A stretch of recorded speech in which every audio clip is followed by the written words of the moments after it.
Hey,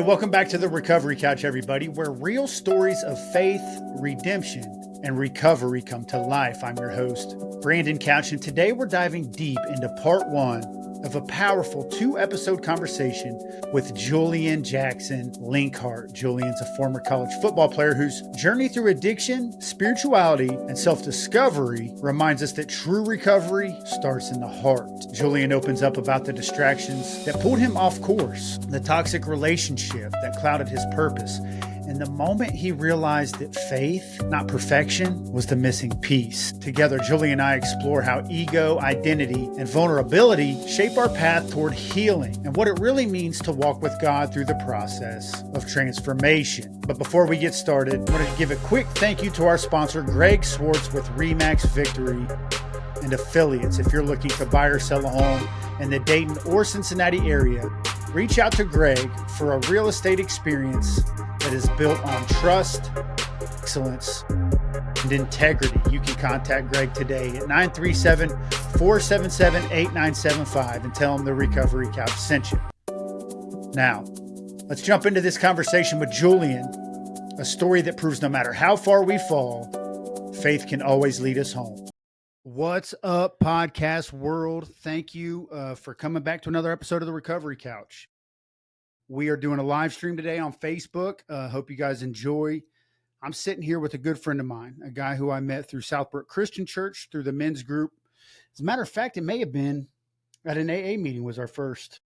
Men's group was the first time I remember. Yeah, and I'm sorry if I broke in on anonymity or. No, I was right back into it, but I grew up in the AA world. So, I mean, there could have been a time that we crossed paths. I mean, I've been in there since young kids. So, okay. Yeah. Well, I remember the first time. His name's Julian Jackson Linkhart. Hello. Please go follow him on his Instagram. Why don't you plug your Instagram real quick? Yep. Julian Jackson Linkhart 99 is my Instagram. And then you can just look me up on Facebook. Anything else, it should just be Julian Jackson Linkhart. So he's doing some amazing things. He's reading out of 3 books on a regular basis. And what are the books you're reading out of? Yep. So I 2 daily devotionals, New Morning Mercies by Paul David Tripp. And then I'm reading Walk with God by Chris Tygreen, and then a Christian Standard Bible, Tony Evans Study Bible. And it's neat because he's doing it from different locations. Yesterday, it looked like you were kind of near some water. Just wherever Julian pops up and goes that morning, wherever the Spirit leads me to finally put down that phone and just record in front of it. I think, like, we get in these situations where you have the podcast, you have that. I don't want people to think that's what I'm doing. Julian is just reading in front of his phone. And it was working when I was able to go Instagram live. But now I'm dealing with some stuff, but I'm just reading, man. I'm doing what I do behind the camera in front of it now. And he needs a specific amount of followers to be able to get his Instagram live back. So if you're watching this and you're led to go and follow him on Instagram, let's get him back to reading the word on Instagram Please. Live, because that's a big deal. He's trying to do God's work. And so, yeah, get over there and friend him on Instagram so he can get back to doing the live. Thank you. So back to when we met, I remember it was at Southbrook Christian Church, and you gave me a little bit of background into who Julian is, and it sounds like at one point in time, Julian was a really good football player, a college football player, with an identity maybe wrapped up in that. In the world, just an identity wrapped up in the world. But yeah, I had the opportunity, started playing football specifically when I was in 3rd grade.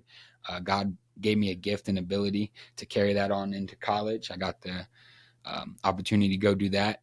Went through ups and downs, roller coasters of the college life, but I was able to finish my degree out in Jefferson City, Missouri, finished football, graduated in 2023. And then August of 24 last year, I moved back home here to Ohio. What was it like in Jefferson City? Were you as spiritual then as you are now? Jefferson City was a humbling experience. And that is really where I would say my journey, my desert is where that started. When I had to go out there, it was because of events that happened in Columbus, Ohio, where I was previously attending school. And so I was back at home, living on my grandma's couch, and I got the opportunity to call from Jefferson City, Missouri, the Lincoln University Blue Tigers, and they gave me an opportunity to go play football again. So when I went out there, it was just me and God. And it wasn't even the first 4 days that I was there that the football team actually went to a church, Capital City Church. And that church, as God does, just embraced me, wrapped me with their arms, and just loved on me.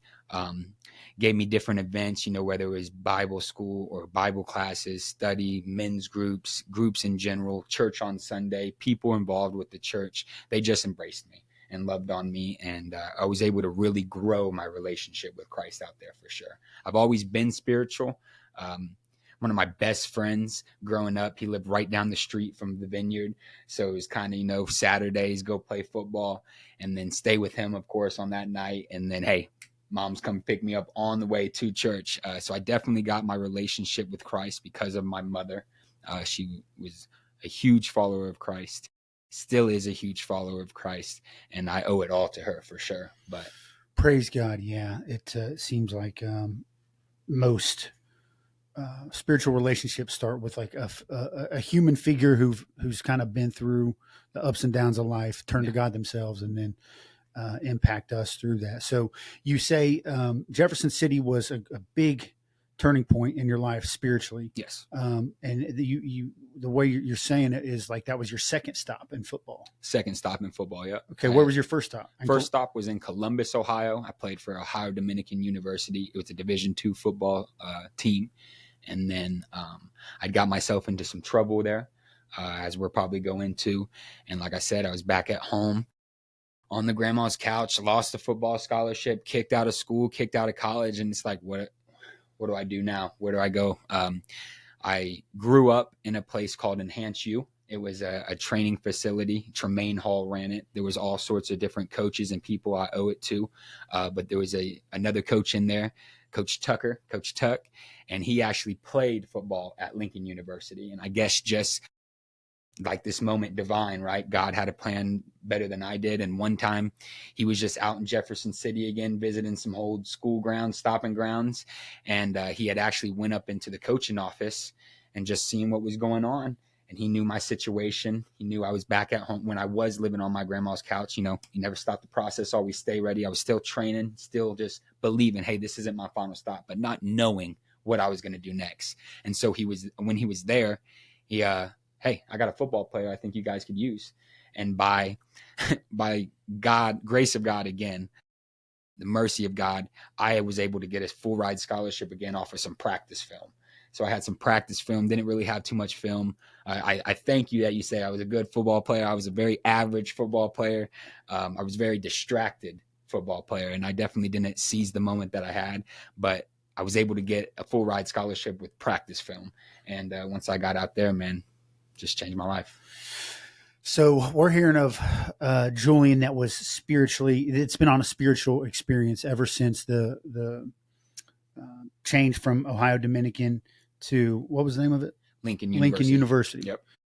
So to give this story some context, take us back to the Julian who was distracted. And the football player, because it sounds like football was a major vehicle in your spiritual journey. Man, sports in general, I owed it to. But yeah, football was my main sport. Football is definitely what I got involved with the most. It's crazy because I hear that now, but growing up, I played football because, to be honest, it brought me attention. It brought me attention. Specifically, I started playing football and knew I was good at football because my dad would come to my games. I had the support from everyone around me, but I grew up in a single mom household with my grandparents, owe it all to them. And I would see my dad on the weekends, and he was in and out of my life. It wasn't like my dad was a terrible dad or all these things that now I get to see a little bit more clearer. But he was not in my life. He wasn't present in my life like I would need him to be, like I want to be for my son one day. And so if I played football on Saturdays and I was scoring touchdowns and creating plays on Saturdays, you're going to hear Darius Jackson. Darius Jackson was shouting, and I just saw what it did. You know, I saw what football did for me. It changed and brought me relationships, and I owe so much to the game. I'm actually making that transition now of how I can give that back to the game, because when Julian is away from the game of football, when Julian is away from just sports in general, I feel like I see the destruction that the enemy tries to tear me down with. And I see what destruction that I tear myself down with too. And so it's all about giving back. And, you know, when it's time to hang up the cleats and put away the helmet and the shoulder pads, you got to do that. You got to recognize that. And then you got to give back. You learn about something, you earn in that thing, and then you return. You got to give back. It's all about giving back and serving. I think you know that. So yeah, no, and I love that. I've never heard it put like that. you earn, or I apologize. You learn, you earn, you return. Yeah. Amen to that. So tell the audience a little bit about like how you excelled in football. What position did you play? And how good were you, bro? I told you, man, I was average. I was Nah, average football come player. on, man. Nah. For real. So I don't understand how your practice film is going to get you a full ride scholarship. I didn't do anything, man. It was God. It was just God. It was Lincoln University, Blue Tigers, man. What position did you play? So I played everything. I played everything growing up. And then once I got to college, my first game, it was just mainly defense. High school, mainly defense, a little bit of offense here and there, punt return, stuff like that in high school. But once I got to the college level, it was just mainly defense. I started my first career game as corner. Our safety, starting All-American safety, had actually broke his collarbone. So got transitioned to safety from there. And then by the end of it, I pretty much played everything besides D-line. Finished outside linebacker, star, or nickel, we call it. And, but yeah, I got to play everything. But growing up, like I said, man, first time I touched a football, first game ever, third grade. I still remember it to this day. Riverside, over there across from the Wright Pat Air Force Base. They wanted my birth certificate. I scored like 6-7 touchdowns. Called me shake and bake. Very first game, man. I saw the attention. This was the first time I touched the ball, man. People loved it. I loved it. I had a gift from God to play the game of football. And I was just blessed, man. I was just blessed. So. Yeah. So, and thank you for sharing that, dude. I think that gives a lot of context to who you are. And yeah. And I love, one of my favorite things about you, bro, is that you're humble. Gotta be. And I love that about you. But helping us understand, you know, the football vehicle that got you to Liberty, to that church in Jefferson City that, made a huge impact on your spiritual life. I think it helps us understand, who you are, the person who went on this journey. Yeah. Right. So tell us about what happened in Columbus and why you lost your scholarship. Yep. So I got in Columbus, I was doing everything a young man could do in Columbus, Ohio. It led me to being distracted, not focusing on the game of football, not focusing on the gift that God gave me, not focusing on my education, picking up drugs, women, weed, money, wealth, status, whatever you think. I was probably picking it up, doing it, being distracted by it. I ended up getting involved with a relationship with a young lady. Me and this young lady pretty much tore up that school. She was an athlete herself. She played soccer. She was on the soccer team. And man, we had just moment after moment, time after time of her trying to fight for my love and me just being blinded by the moment, being blinded and distracted by everything else, not feeling the love that this woman had for me, not appreciating the love that this woman had for me. And, it led to event after event. We live in a world and a society that, yes, you should be held accountable. And you should own what you go and do. At the same time, we live in a society where it's very easy for women to open their mouth and say just about anything and get the grace and get the, okay, that's the problem. And so me and this young lady had a relationship, a very toxic, unhealthy relationship. And we were given multiple, basically you could say, restraining orders on that college campus, like 6-7 different opportunities. Me and the young girl lived in the same building, on the same floor, about 4 rooms down from each other. So at first that was awesome. That started. But then when you start cheating, start lying, start manipulating, start doing all these things, 4 doors down ain't the best thing. You cause a lot of havoc, a lot of chaos. They gave us opportunities from moving different floors. Okay, that didn't work. Let's get them out of different buildings. Okay, that's not working. Let's just separate them different side of the campus. That's not working. These two individuals are not listening. They just keep coming back, keep causing chaos, keep causing destruction, and I was doing things I shouldn't have been doing too. I was doing things that I just should not have been doing. Some true, some untrue, and they ended up kicking me out of the school, and that's what led me to being back at my grandma's house. By the grace and mercy of them, my grandparents, I owe it all to. Like I said, they allowed me to move back in with them, and like I said, I was living on the couch, living in the house, and shout out to Coach Tuck, man. He helped me out just by one day being in there, had some practice film, said we're gonna make something happen. Shout out to T Hall, man, and they made it happen. They gave me an opportunity, got me out to Lincoln. Coach Tuck was a huge part of that, like I said, and practice film. It was literally fall film, a little bit of game film that I had.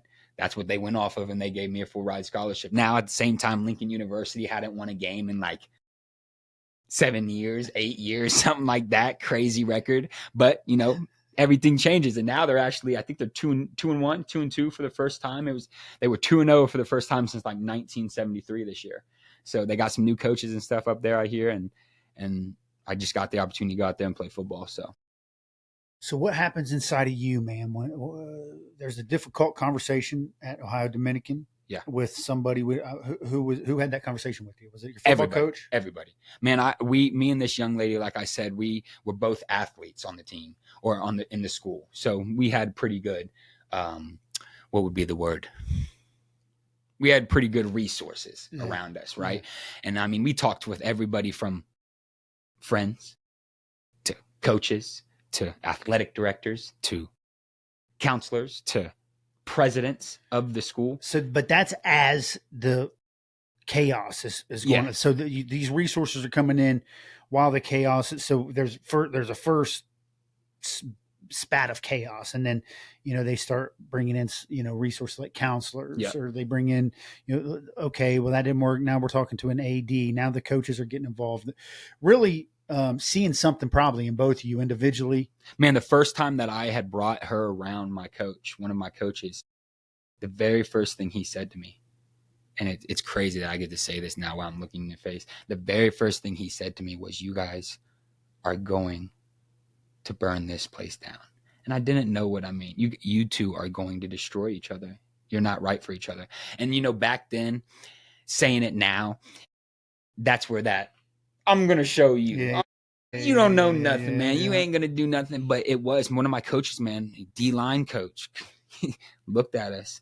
He's like, "You two are not good for each other. It's not going to work." She was there present when? No. He had said this to me after, behind the back.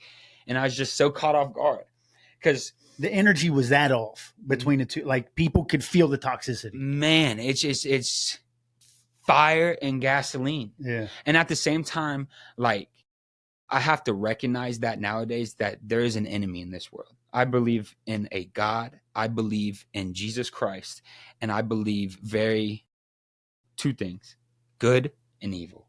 And when you try and mix these two things, whether one's good and one's bad, whether both are bad, whether both are good, if it's not focused and aligned on God and the purpose and the mission that he has for you, I think people that do have that recognition and that maturity, they see it clear as day. And that's what he did. He's like, "Man, this is not good. This is not good. I'd get away. I would not do this." And I didn't date too many women. I've definitely been around the block, and disappointed I have, because I know that this word that I read, I'm not obeying it. I'm not listening to it. And I'm disappointed in that, but I have. And so, but I don't date too many people. This was like my second or third girlfriend. And so I was just like, man, I'm putting everything down finally, and I'm picking up a girl, and you're going to tell me that this ain't the girl? Man. All right. And we did exactly what he said. Yeah. Exactly what he said. And I think that story helps illustrate like a bigger picture of like, so this platform is a recovery-based platform. And typically when people hear recovery-based platform, it's like drug addiction, right? But I think this illustrates a bigger picture of, if we're it doesn't have to be substance. It could be lust. It could be, toxic relationships. It could be being addicted to chaos. The enemy knows what your weakness is. Absolutely. So like, even though my story goes through drug addiction, Mm-hmm. everything else applies. Yes. Underneath that drug addiction. Yes. Everything else applies. The feeding of the flesh.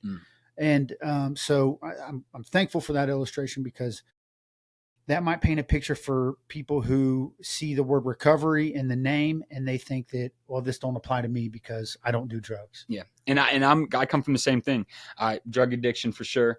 Sex addiction, lust addiction, money addiction. Julian was addicted. Julian is still letting it ring out of his heart. I'm still going through the same stuff as we'll get out here eventually, I'm sure, but addicted to the world, addicted to my flesh, addicted to things. If you are idolizing anything but God, you're wrong.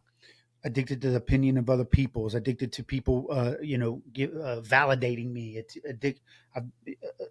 Addiction is much greater than just, I used substance for, more than one day in a row. So yeah, that helps, I think, really create an illustration to what I've been learning. I didn't know exactly what we're talking about. That you can, if you're feeding your flesh, then you're feeding some sort of addictive behavior or some sort of idol, as you put it. I didn't understand all this until I got into recovery, and I thought, well, shoot, man, I guess I've idolized football.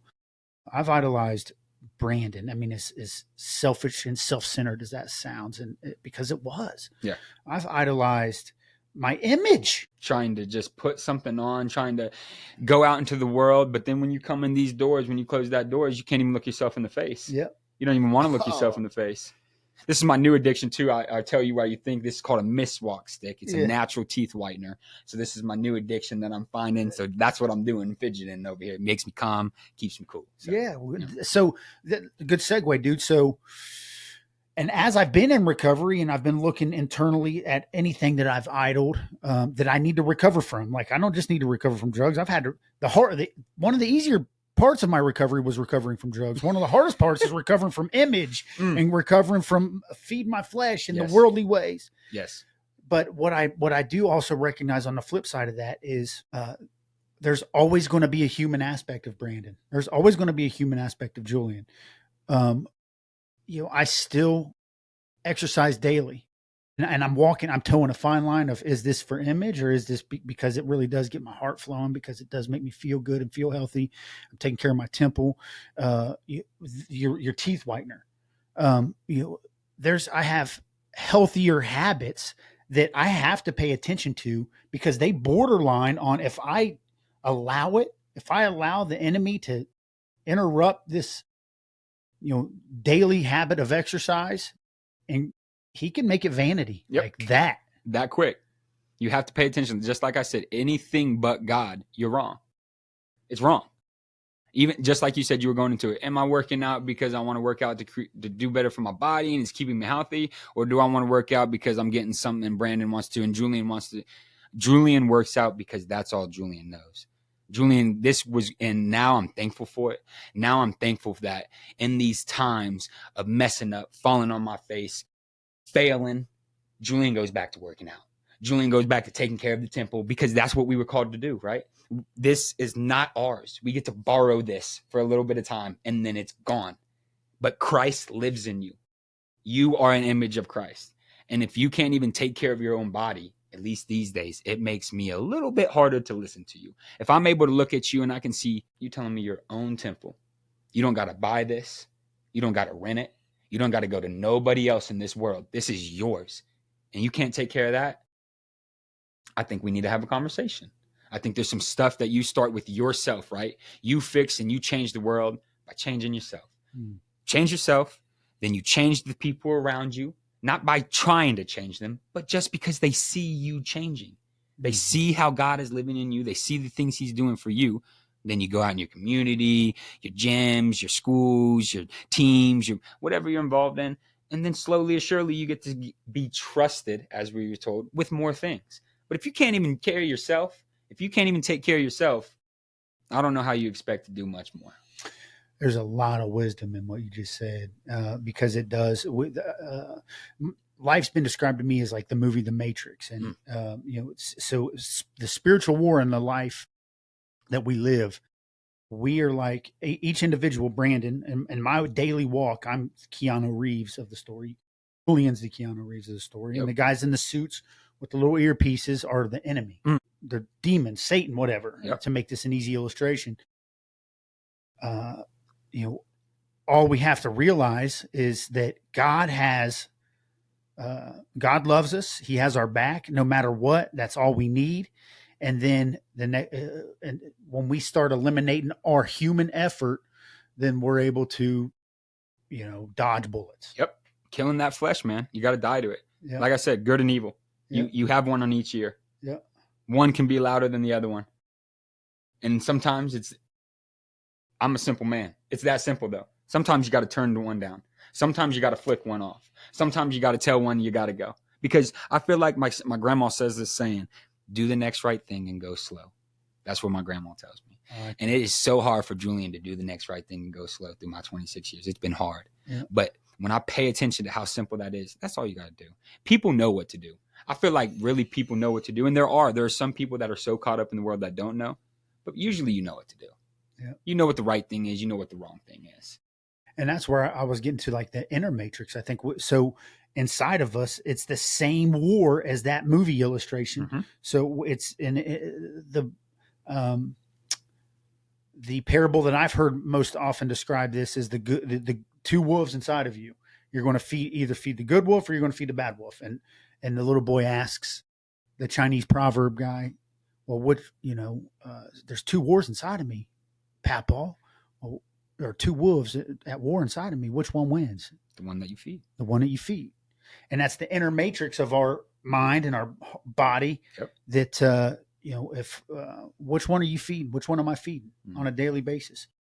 Picking up that cross daily, right? Daily. But now, just because I understand that proverb doesn't mean that sometimes I feed the bad wolf. Mm-mm.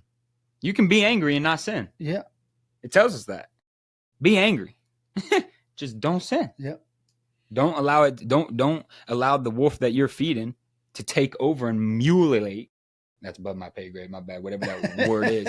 Mutilate the other one. Yeah. Because when it kills the other one, then there's only one living in there. Yeah. And if you're not growing, you're dying. But the point I want to make right now, at this point in the conversation is there's sometimes I fail, dude.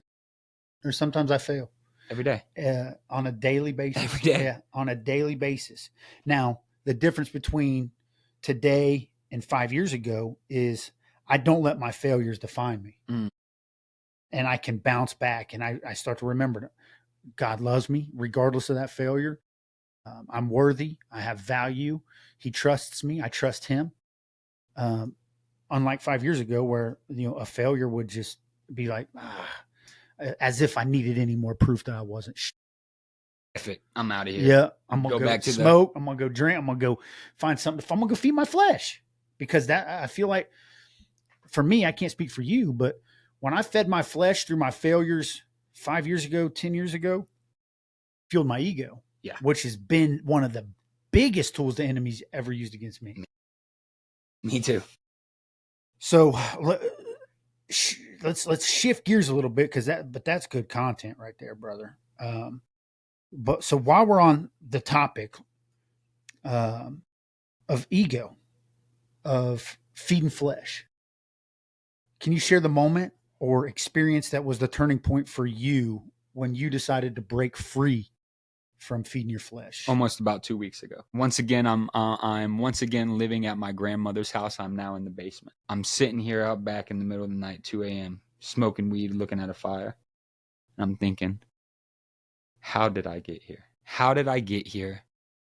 What am I doing? All this faith, all this time, all this reading, all this destruction, all this chaos. And you're still sitting here at 3. I'm not going to say the whole address. You're still sitting here in Wayne Avenue, 2 a.m. at a fire smoking some weed, man. You're still addicted. You're still sitting here causing chaos, causing embarrassment. Yes, of yourself. But most importantly, of your God, of the people around you, of the 2 people, 3 people really, that are up in this house right now that love you. What are you doing? You can't put down the stuff that grows out of the ground. You really can't put it down. No, this got to stop. And I don't want to go too far into it. I don't want to get off topic too much, but that was my addiction growing up. I picked up weed at about the age of 11. Picked up drugs, did everything just about besides meth or heroin. And that's by choice, because you and I both know when you start doing that other stuff, there was probably some cut with it, you know, and I just went on this whirlwind. I grew up in AA. Right there, that one over behind Bob Evans. I forget which one that one is. I can't remember. I know the name of it. But every single one. My dad's been sober 33 years in the AA community. You probably know him. And man, a lot of chaos went on in those scenes, but I grew up thinking, if I don't pick up no alcohol, I'm good. Oh, I ain't got no problem. I ain't drinking. I ain't looking like these people. Homeless with a cardboard sign like that. That's what. But it tore me up. It led me down. It still led me down a path that I started picking up other things and then destroying myself with other things and blinding myself with other things. And like I said, going back to that fire, I'm just sitting here in the middle of the night. I'm like, what are you doing? This ain't it. God has so much more for me. Has so much more for you. Has so much more for us as individuals if we just get out of our own way. Die to our flesh. Sacrifice. Whatever things you probably weren't even supposed to pick up by original design. But there's sin, and we have to recognize that. Yeah. And we have to know that. And forgive ourselves for it, which is what I want to highlight from what you just shared, because, you know, a lot of people 2 weeks out would, they would listen to the shame and the guilt that the enemy was planting in their ear of like, I was doing so good. And I just keep proving to myself time and again that I just can't stop smoking, or I can't stop drinking, or I can't stop lusting, or I can't stop porning, or I can't stop screwing. Man. Right. But that's not the truth at all. Right. And so you sit here today, shedding the light on, that's not who I have to be. I don't have to be the guy who is beating himself up, running back to the same substance that takes away, that numbs the pain that I feel for whatever reason, because weed was my coping mechanism for most of my life too. But I don't have to live like that just because the enemy keeps telling me that, like, I can't live without it. Man, just last night, my bad. No, go. Man, just last night, man, I had a hard day, as I'm having a hard couple weeks now of getting off of this stuff, getting myself sober again. And I'm in a situation as we're going to where I can't find employment right now because of the stuff that I have on my record. And so I'm doing odd jobs. I'm out here tearing up bushes, doing whatever. And man, I just got my butt kicked yesterday. And I'm sitting there with my grandpa, and we're driving back home, and he goes, "Do you smell that?" I was like, "Oh yeah, I smell it," because we know what we smell. And he's like, "Man, I smell it all the time now." And I'm like, "Yeah, I know." And I was like, "Man, I sure could use one right now. I sure want one." And man, I took myself home, showered, had a good plate of food, and went to bed. And woke up this morning feeling refreshed, alive. Better than you would have if you would have done the opposite. Yeah. And I think there's an important piece there of, there's people that have been in my addiction recovery journey that have been like, God took away my want for the substance. And I believe that. I believe that's true. He hasn't taken it fully away from me. I'm a little bit over a year sober from marijuana. Congratulations. Yeah, thank you. You're welcome. But I don't say that as I'm patting myself on the back. I say that more from like, that was the last one that I couldn't let go of my grip. I feel it. I have so many justifications that it didn't ruin my life like some of the other stuff, including, women. Like not that women ruined my life, but my pursuing women led me into bars and getting wasted and driving drunk, and we just kind of typically had me sitting around laughing, eating, or so you thought, right? But it was. I mean, the truth is, I wasn't in as many compromising positions as other Yes. drugs or alcohol had put me in. And I agree, because I was there too. Yeah. I was that's the whole point of it my whole life. I was like, yeah, you've done everything else, but the weed, it shows you out. Yeah. The weed, it puts you in the house, depending on which one you smoke, right? Yep. In the fridge, and you're just cool, but distraction. Total not God. distraction. It's not God. It's not. And it became an idol for me. Idol. Yep. I used it for so long that anytime anything got hard, man, that was so, like, you had a tough day yesterday. That's where I'm getting at with this. Anytime anything got hard, a hard day's work. Hell, if it was, lunchtime when I was doing blue collar work, trying to bounce back from everything that the shit storm I created, and I'm doing blue collar work, and I go eat lunch. Man, I just needed a little smoke. Gosh, right before I return. Yep. I needed just a hit or two, right? And then, and then I'll be cool. And the rest of the day, man, you catch me over here doing my job, like perfect. Because I'm chilling and I'm good. Nothing gonna bug me. Perfect lines, dude. Yep. Wheelbarrowing mulch up and down, but sweating like crazy, but just like stoic and working hard. Yep. And when I finally started seeing, like, this is not serving my greater good. This is not serving my purpose. This is not doing what God called me to do, which we're doing what God called me to do, right? You're doing what God called you to do right now. And I wouldn't be able to sit here and do this today if I continued to go back. And I started seeing these things, and God was painting a lot of pictures through dreams, and things were just getting real vivid for me. But I'm like, daggone, man, I'm going to have to let go of something that has seemingly been there for me through thick and thin. I had to just do the same thing, pure honesty, right? Same thing on the way over here, actually. I was on the way over here. Julian has a strong right foot on that throttle and on that gas pedal. And he had the music blaring, and I was going. I'm trying to get over here, right? I was coming from about Fairborn area. And I'm on the highway, and I'm thinking, what are we in a rush for? What are we listening to this music for, man? Let's go ahead and turn this off. Let's put on my calm soundless playlist. Let's get ourselves mentally prepared. Let's get ourselves cognitive, aware, to get ready to do this divine moment that we're having right now. Yep. Yeah, I do that on a daily basis.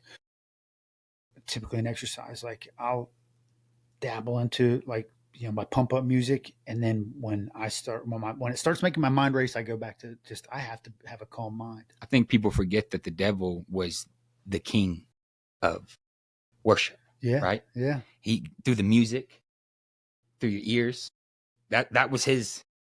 That was his. Yeah. And now today, if you pay attention, what are people distracted by? What's the easiest way you can get in front of somebody? That screen. Yeah. Through their ears, what they're listening to. Yeah.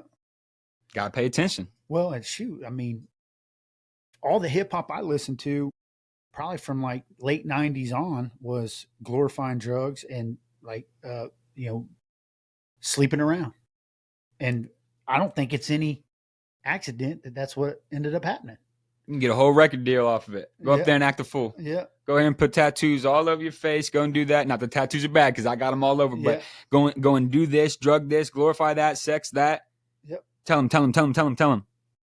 And it's just blinding us. And I don't, I'm not taking away from the way anybody else eats and feeds their family. Never. That is not what I'm doing. But that messaging resonated too much inside of me, and then it affected my decision making. And I just can't listen to it. Right. And it's not their fault. No, it's my fault. You go do, maybe yours isn't that, right? Maybe the way that the devil or the enemy or God, you're right. You don't become weak to that. Julian was becoming weak to that. Yeah. Yep. Even simple music. Yep. Simple stuff looking on a screen. Simple stuff smoking and drink. Simple things that you shouldn't. I abused. Yep. I idolized. Yep. So Julian can't do that. You're right. I want to thank you for joining us on the Recovery Couch. This has been a True Story Media production. Julian's story reminds us that real change doesn't happen overnight. It happens one honest conversation, one act of surrender, and one step of faith at a time. Join us next week as Julian and I discuss part 2 of his fantastic journey. This episode was brought to you by my good friend JB Davis at South Dayton Toyota. For integrity, service, and unbeatable deals, call JB at 513-267-5225. then tell them the Recovery Couch sent you. To learn more about the Recovery Couch, book me for a speaking engagement. Or you can order an autographed copy of my book, Step 4, A Journey Through Addiction, by visiting our website at www.recoverycouch.com. If today's episode encouraged you, share it with someone who needs it. Share it with someone who needs hope. And until next time, keep showing up, stay honest, and keep stepping forward in faith. And remember, you always have a seat right here on the Recovery Couch.